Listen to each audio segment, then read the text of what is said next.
Class 8 chapter 12 स्वतंत्रता के बाद हिस्ट्री, ये लास्ट चैप्टर है। प्रीवियस चैप्टर में हमने देखा जब 15 अगस्त 1947 को भारत आज़ाद हो गया तो उसके बाद उस वक्त भारत के समक्ष क्या चुनौतियां थी वो सब इस चैप्टर में है। तो पहला टॉपिक है एक नया और खंडित राष्ट्र, a new and divided nation. देखिए, अगस्त 1945 में जब स्वतंत्रता प्राप्ति के बाद भारत को अनेक बड़ी चुनौतियों का सामना करना पड़ा।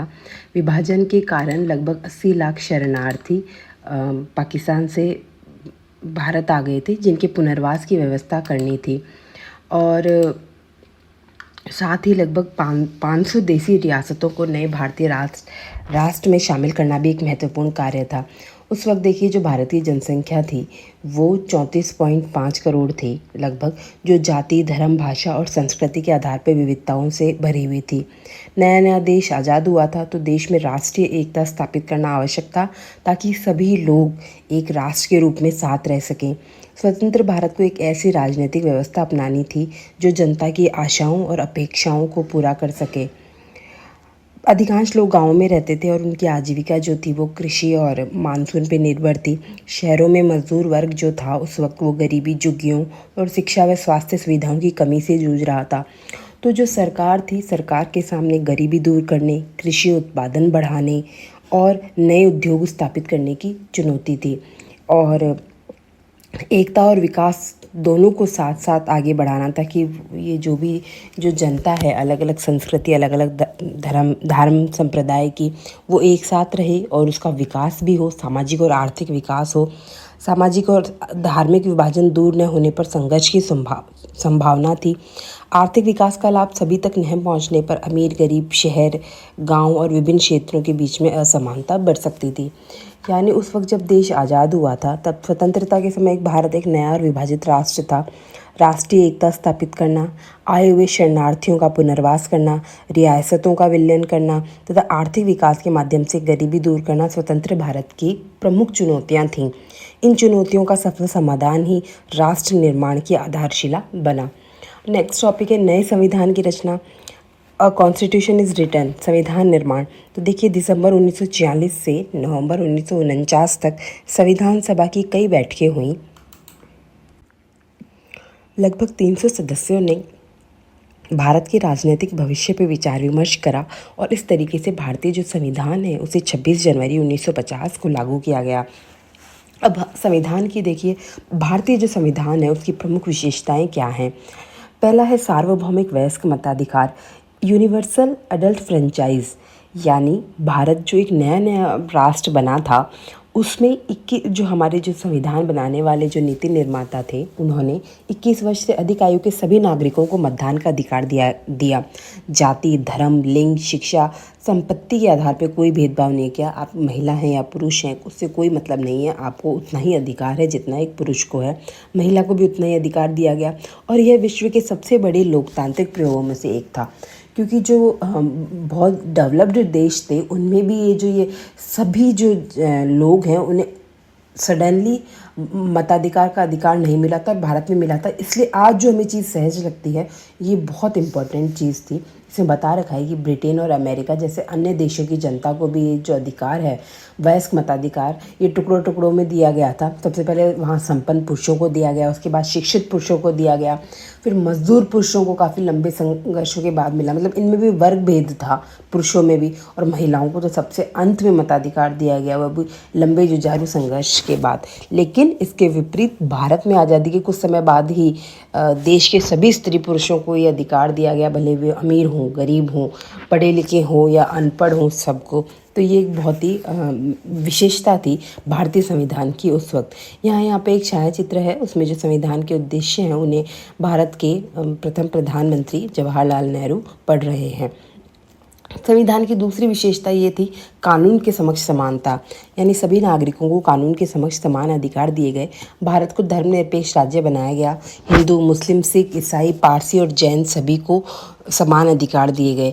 जो भारत के साथ ही जो नया राष्ट्र बन रहा था पाकिस्तान, वो एक खास समुदाय मुसलमान के हितों की रक्षा के हिसाब से बनाया गया था, लेकिन भारत में इस तरीके से नहीं किया गया। उसको हिंदू राष्ट्र नहीं बनाया गया, उसे धर्मनिरपेक्ष बनाया बनाया गया कि आपका जो कानून है वो सर्वोपरि है, उसके समक्ष सभी समान हैं। और उसके लिए भारतीय प्रधानमंत्री जवाहरलाल नेहरू ने कोट किया था कि भारत हिंदू पाकिस्तान नहीं बन सकता और न ही बनना चाहिए।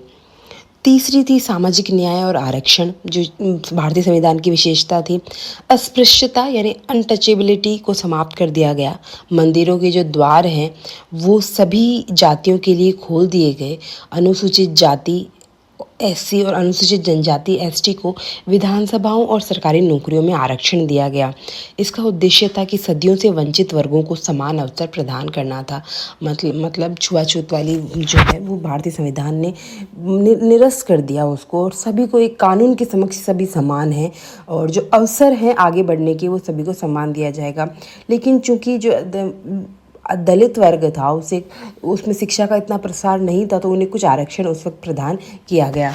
तो ये एक लंबी बहस के बाद में कुछ लोग थे जिन्हें कहा गया कि भाई सबको आप है ना, मतलब इनके लिए कहा गया कि उम्मीदवारों के पास इतने अंक, या जो हरिजन कहते थे उस वक्त इन्हें, कि उम्मीदवारों के पास इतने अंक या शैक्षणिक योग्यता नहीं होती कि वे भारतीय प्रशासनिक सेवा जैसी प्रतिष्ठित नौकरियों में जा सकें। तो उस वक्त संविधान सभा के एक सदस्य थे H.J. खांडेकर, उन्होंने बड़ा कहा था कि जो हरिजनों की जो अक्षमता है, ये भाई आज ये इतने शैक्षणिक योग्यता नहीं है इनमें, इसके लिए कई सदियों से ऊंची जातियां जिम्मेदार हैं। अपने सुविधा संपन्न सहकर्मियों को संबोधित करते हुए जो खांडेकर साहब थे, उन्होंने कहा था, आपको पढ़ना चाहिए, कि हमें हज़ारों साल तक दबा कर रखा गया है। आप लोगों ने हमें अपनी सेवा में लगाए रखा और हमें इस कदर दबाया है कि अब न केवल हमारे मस्तिष्क और शरीर बल्कि हमारा हृदय भी काम नहीं करता, और न ही हम आगे बढ़ पाने में सक्षम हैं।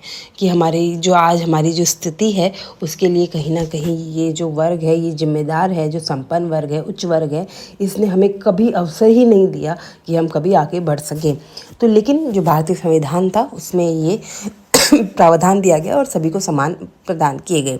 अब दूसरी प्रॉब्लम थी केंद्र और राज्यों के बीच में संबंध। तो कुछ ऐसे थे कि केंद्र को शक्तिशाली बनाया जाए। मैसूर की सदस्य था कि भाई लोकतंत्र दिल्ली में केंद्रित है, तो इसलिए बाकी देशों में इस भावना और अर्थ में साकार नहीं हो रहा है। वहीं एक सदस्य था जो थे मद्रास के, उन्होंने कहा कि राज्य स्तर पर लोगों के कुशल क्षेम का प्रारंभिक भार प्रांतीय सरकारों के ऊपर ही होना चाहिए। तो ये थोड़ा उस वक्त मुश्किल था कि केंद्र और राज्यों के बीच में किस तरीके से क्या शक्तियाँ केंद्र को दी जाएं, क्या केंद्र को शक्तिशाली बनाया जाए या राज्यों को स्वतंत्रता दी जाए। तो देखिए संविधान ने क्या करा, फिर भारतीय संविधान में केंद्र और राज्यों के बीच में शक्तियों का विभाजन कर दिया। 3 सूचियाँ बनाई गई। संघ सूची, यूनियन लिस्ट में रक्षा नीति, विदेश नीति, कर नीति जैसे मामले रखे गए जो केवल केंद्र सरकार के अधीन थे। राज्य सूची स्टेट लिस्ट थी, उसमें शिक्षा और स्वास्थ्य को रखा गया जिनकी जिम्मेदारी मुख्य रूप से राज्य सरकारों के ऊपर थी। फिर समवर्ती सूची कॉन्करेंट लिस्ट बनाई गई जिसमें कृषि, वन आदि जैसे कई मुद्दे थे जिसमें केंद्र और राज्य सरकार दोनों की जिम्मेदारी थी। फिर संविधान सभा में भाषा का एक प्रश्न आया कि भाई जो भारत की जो ऑफिशियल लैंग्वेज है, भारत की जो प्रमुख भाषा है वो कौन सी हो। यहाँ पर देखिए जब कुछ लोगों ने हिंदी को अपना अंग्रेजी, कुछ लोगों का मानना था कि भाई ब्रिटिश लोग चले गए हैं, हमें इतनी मुश्किलों बाद से स्वतंत्रता मिली है, तो आप अंग्रेजी को तो मत बनाइए और हिंदी को पूरे देश की प्रमुख भाषा बनाइए। तो इससे जो दक्षिण भाषी लोग थे वो बहुत नाराज़ हुए, और उसमें जो एक टीटी कृष्णमाचारी थे, उन्होंने कहा कि अगर आप उन पे हिंदी थोपोगे तो बहुत सारे लोग भारत से अलग हो जाएंगे। तो इस विवाद से बचने के लिए फिर संविधान निर्माताओं ने क्या करा, हिंदी थी उसे भारत की राजभाषा बनाया, यानी ऑफिशियल लैंग्वेज बनाया।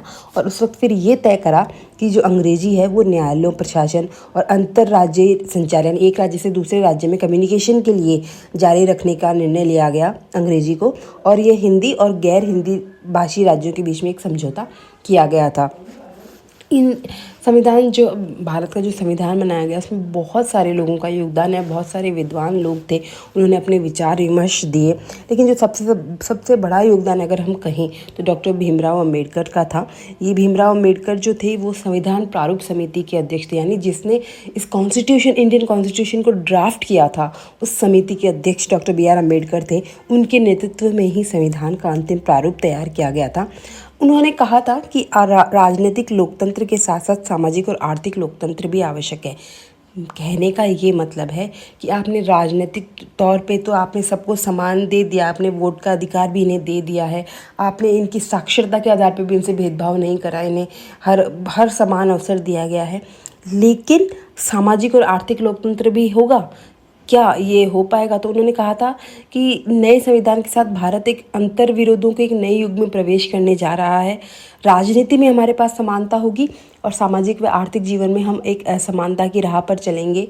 राजनीति में हम एक व्यक्ति, एक वोट और एक मूल्य के सिद्धांत का पालन करेंगे। इसके विपरीत अपनी सामाजिक एवं आर्थिक संरचना के फलस्वरूप हम सामाजिक और आर्थिक जीवन में एक व्यक्ति एक मूल्य के सिद्धांत का निषेध करते रहेंगे। कहने का मतलब ये है, डॉक्टर बी आर अम्बेडकर ने कहा कि बेशक हमने राजनीति में तो एक जो गरीब व्यक्ति है उसका भी वही एक वोट का अधिकार है जो एक संपन्न वर्ग के व्यक्ति का है, लेकिन हमारी जो सामाजिक व्यवस्था इतनी सदियों से इस तरीके की बन गई है कि उनके बीच में जो वो सामाजिक जीवन में जो और आर्थिक तौर पे वो वर्ग भेद रहेगा ही रहेगा। और ये उनकी ये बात सच भी थी कि हम एक मतलब अंतर्विरोध, कॉन्ट्राडिक्ट उसमें हम चलेंगे। और ये सही भी है कि आज 21वीं सदी आ गई और हम पढ़ते हैं कि जो दलित व्यक्ति हैं वो जब दूल्हे बनते हैं तो उन्हें पुलिस प्रोटेक्शन में घोड़ी पर उनकी निकासी निकाली जाती है। मतलब आज भी कहीं ना कहीं ये उस चीज़ को स्वीकार नहीं कर पाए और वो एक वर्ग भेद रहा है उच्च जाति निम्न जाति का। तो ये डॉक्टर बी आर अम्बेडकर ने ये पहले ही प्रेडिक्ट कर लिया था कि आप चाहे इनको राजनीतिक तौर पर तो आप एक साथ दे रहे हो, लेकिन सामाजिक जीवन में जो समानता लाना थोड़ा बहुत मुश्किल होगा, बहुत टाइम लगेगा। और आज भी हमें, हालांकि बदल रहा है, युवा बदल रहे हैं, अब वो इन चीज़ों को इतना स्वीकार नहीं करते हैं, लेकिन फिर भी चीज़ें अभी भी जारी हैं, इससे हम झुठला नहीं सकते। नेक्स्ट है राज्यों का गठन कैसे किया जाए। तो अजी जो हमने पढ़ा, देखिए भारतीय संविधान था, उसमें लोकतंत्र, समानता, धर्मनिरपेक्षता और सामाजिक न्याय के सिद्धांतों को अपनाया। यह जो दस्तावेज है, भारतीय संविधान है, वो भारत की एकता, विविधता और लोकतांत्रिक मूल्यों की मजबूत नींव है। नेक्स्ट टॉपिक है राज्यों का गठन कैसे किया जाए। How were states to be formed.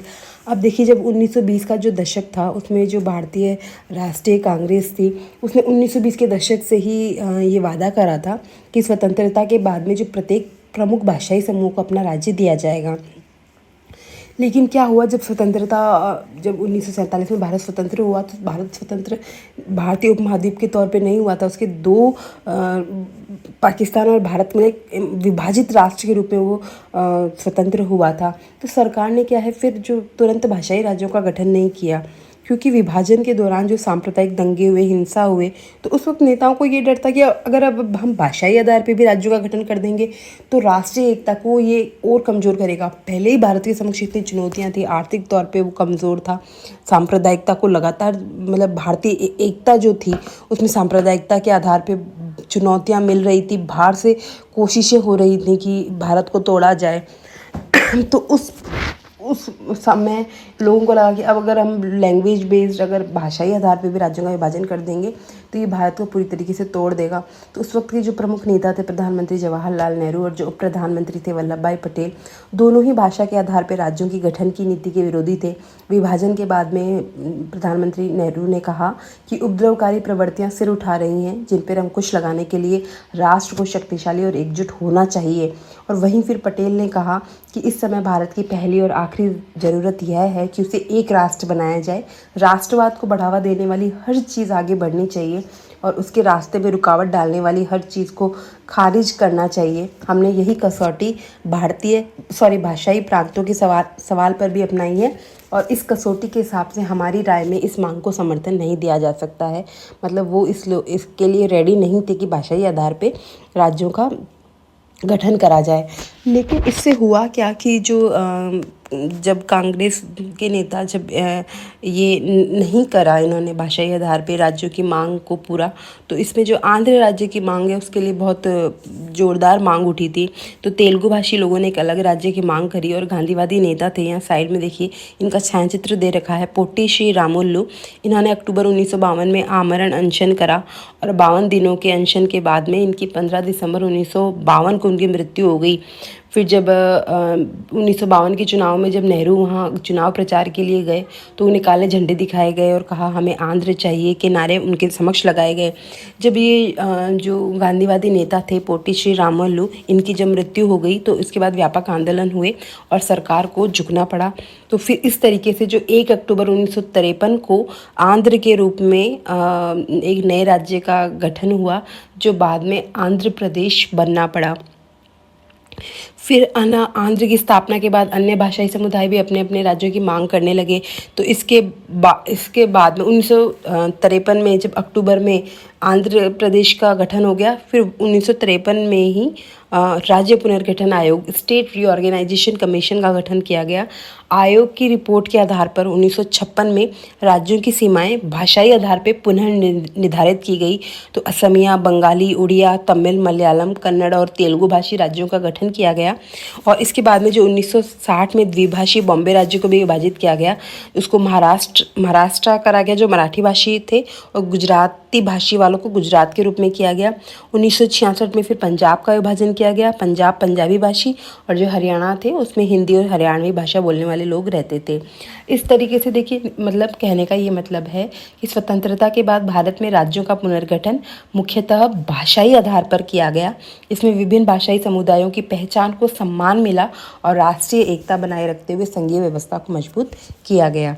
ये है, यहाँ मैप दे रखे हैं भाषाई के आधार पे भूतपूर्व रियासतें और अन्य राज्य, और फिर ये जो अभी वर्तमान का जो भारत है उसके बारे में बताया गया है कि भाषाई आधार पे राज्यों की सीमाएं पुनर्निर्धारित की गई। यहाँ पे देखिए, ये एक छायाचित्र है कि महानदी के पानी को रोकने के लिए एक पुल बनाया गया है। तो जो स्वतंत्र भारत है, जब भारत हुआ था, वहाँ पुल और बांध जो थे वो विकास का प्रतीक बन गए थे। अब देखिए, विकास की योजनाएं बनाना, देखिए जो भारतीय संविधान है उसमें एक राज्य शब्द भी काम में लिया गया है। यहाँ राज्य का मतलब ये अलग अलग जो हम स्टेट हैं वो नहीं है। राज्य का मतलब यहाँ है सरकार से संबंधित, पूरे मतलब इंडिया के लिए एक वर्ड यूज़ में ले रहे हैं सरकार से संबंधित। तो ये राज्य और जो राज्यों के लिए जो किया गया है स्टेट, वो दोनों का मतलब अलग अलग है। ठीक है, अब यहाँ पे नेक्स्ट टॉपिक है विकास की योजनाएं बनाना, प्लानिंग फॉर डेवलपमेंट। देखिए, स्वतंत्रता के बाद में भारत का जो प्रमुख लक्ष्य था वो था भाई गरीबी हटाएं और आधुनिक औद्योगिक और तकनीकी आधार का निर्माण करना था। तो इसके लिए 1950 में योजना आयोग प्लानिंग कमीशन की स्थापना की गई।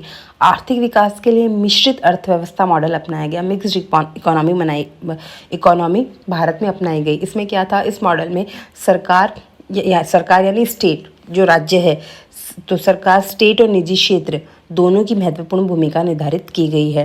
फिर जो है 1956 में जो दूसरी पंचवर्षीय योजना लागू करी गई, तो इसमें भारी उद्योग और मतलब हैवी इंडस्ट्रीज जैसे इस्पात यानी स्टील उद्योगों के विकास पर विशेष बल दिया गया। बड़े बांधों के निर्माण को प्राथमिकता दी गई। भारी उद्योग और बड़े परियोजनाएं मुख्यतः सरकारी नियंत्रण में रखी गई। लेकिन ये जो इस योजना की कुछ आलोचनाएं भी हुई। उसमें कहा कि भाई जो प्राथमिक शिक्षा है उसकी उपेक्षा हो रही है, कृषि क्षेत्र को पर्याप्त महत्व नहीं दिया जा रहा है। कई लोगों ने विकास योजनाओं के पर्यावरणीय प्रभावों पर भी चिंता करी।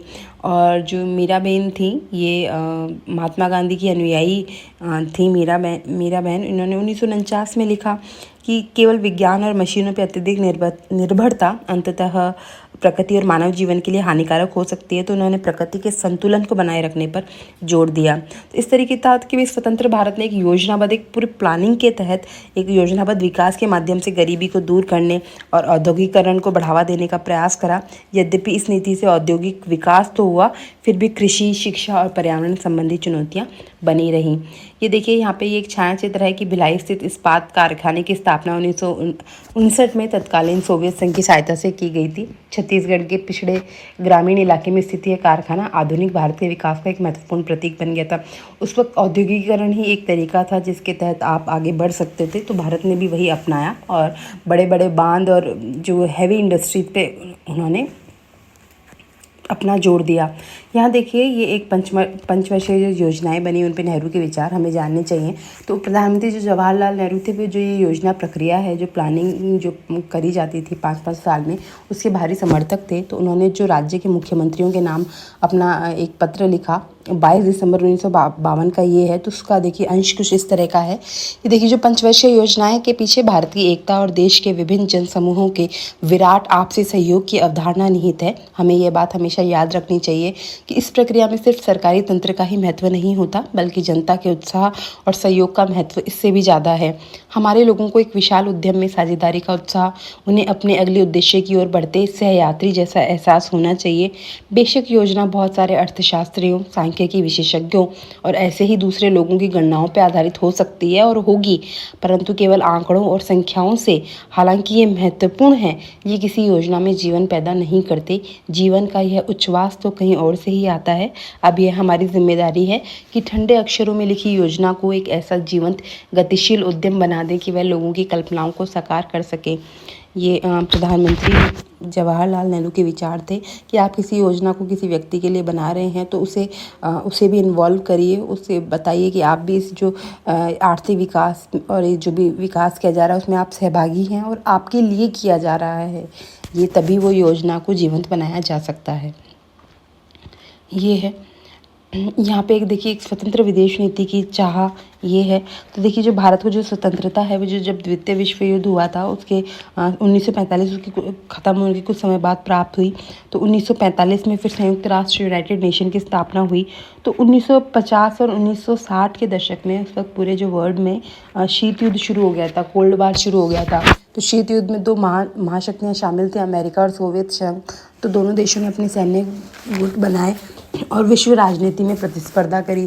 तो जो भारत की विदेश नीति क्या थी, तो देखिए जो प्रधानमंत्री जवाहरलाल नेहरू थे, भारत के पहले प्रधानमंत्री, वह भारत के विदेश मंत्री भी थे। तो उन्होंने स्वतंत्र भारत की विदेश नीति का निर्माण करा।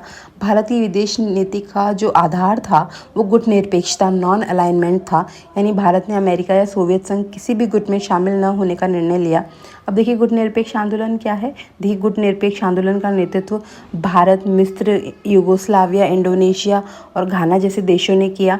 इसका उद्देश्य नव स्वतंत्र देशों को किसी भी महाशक्ति के गुट से दूर रखना था। गुट निरपेक्षता का अर्थ तटस्थ या अलग थलग नहीं रहना था, बल्कि महाशक्ति के गुट से दूर रहना था। तो देखिए भारत की क्या भूमिका रही। भारत ने अंतर्राष्ट्रीय मामलों में सक्रिय भूमिका निभाई, अमेरिका और सोवियत संघ के बीच में मध्यस्थता का प्रयास करा, युद्ध रोकने और शांति स्थापित करने के लिए मानवीय और नैतिक दृष्टिकोण को अपनाया। इसमें देखिए गुट निरपेक्ष देशों ने देखिए सीमाएं बता रखी हैं गुट निरपेक्ष आंदोलन की कि गुट निरपेक्ष देशों ने शांति का समर्थन करा। फिर भी कई देश, जिनमें भारत भी शामिल था, समय समय पर युद्धों में शामिल होना पड़ा उन्हें। और 1970 के दशक तक बड़ी संख्या में देश गुट निरपेक्ष आंदोलन, नॉन अलाइनमेंट मूवमेंट में शामिल हो गए थे। तो देखिए स्वतंत्रता कहने का ये मतलब है, स्वतंत्रता के बाद भारत ने गुट निरपेक्षता की नीति अपनाकर अपनी स्वतंत्र विदेश नीति विकसित करी और इसका उद्देश्य विश्व शांति बनाए रखना, राष्ट्रीय हितों की रक्षा करना।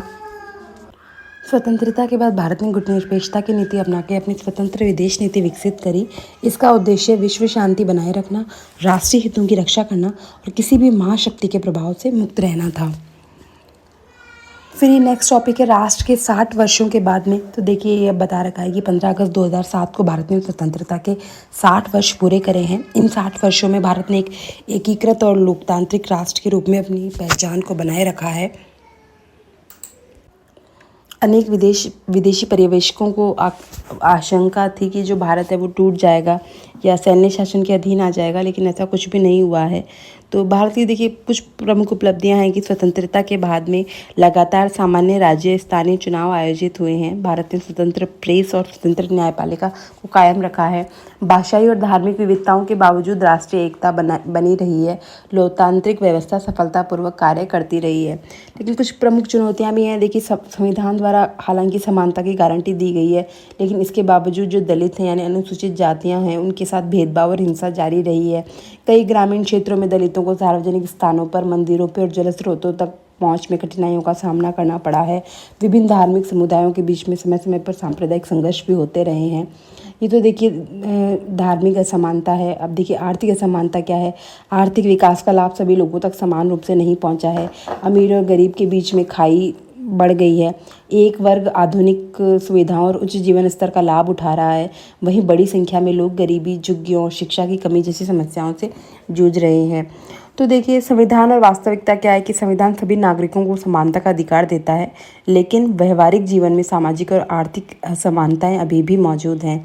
निष्कर्ष क्या है? देखिए, स्वतंत्रता के बाद भारत ने लोकतंत्र और राष्ट्रीय एकता के क्षेत्र में उल्लेखनीय सफलता प्राप्त करी है, लेकिन फिर भी देखिए, सामाजिक भेदभाव, गरीबी और आर्थिक असमानता जैसी चुनौतियां आज भी मौजूद हैं। इसलिए भारत को न पूर्ण सफलता कहा जा सकता है और न असफलता कहा जा सकता है, बल्कि यह निरंतर प्रगति की ओर बढ़ता हुआ अग्रसर राष्ट्र है। एक देखिए यहाँ प्रधानमंत्री जवाहरलाल नेहरू का एक है कोटेशन, हमें पढ़ना चाहिए। ये देखिए, ये मुख्यमंत्रियों को एक पत्र लिखा था प्रधानमंत्री जवाहरलाल नेहरू ने। तो उन्होंने कहा था कि हमारे पास एक मुस्लिम अल्पसंख्यक समुदाय हैं जो संख्या की दृष्टि से इतने बड़े हैं कि अगर वे चाहें तो भी कहीं नहीं जा सकते। यह एक बुनियादी तथ्य है जिसके बारे में बहस की कोई गुंजाइश नहीं है। पाकिस्तान की तरफ से चाहे जितना उकसावा हो और वहाँ के गैर मुसलमानों पर चाहे जो भी अत्याचार हो रहे हों, हमें इस अल्पसंख्यक समुदाय के साथ सभ्य ढंग से व्यवहार करना है और हमें इस समुदाय को भी वही सुरक्षा और अधिकार देने होंगे जो किसी लोकतांत्रिक राज्य के नागरिकों को मिलते हैं। यानी जवाहरलाल नेहरू ने राज्यों से आह्वान किया है कि जो अल्पसंख्यक समुदाय है, ये संख्या में इतना बड़ा है कि ये कहीं और निर्वासित नहीं किया जा सकता है, तो इन्हें भी वही शिक्षा, समानता, राजनीति के वही अधिकार दिए जाएं जो किसी लोकतंत्र में किसी और समुदाय को प्राप्त हैं। और उन्होंने कहा कि भारत से विभाजनकारी शक्तियां कोशिश करेंगी तोड़ने की, सांप्रदायिकता को बढ़ावा देने की कोशिश करती रहेंगी, लेकिन फिर भी हमें एक होकर रहना है। फिर यहाँ पे अन्यत्र में जो दे रखा है,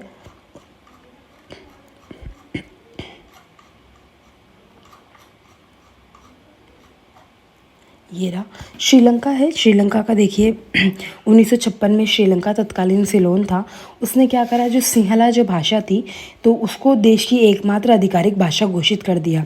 तो जो सिंहला भाषा थी वो अब स्कूल, कॉलेज, न्यायालय और सरकारी कार्यालयों में अनिवार्य हो गई।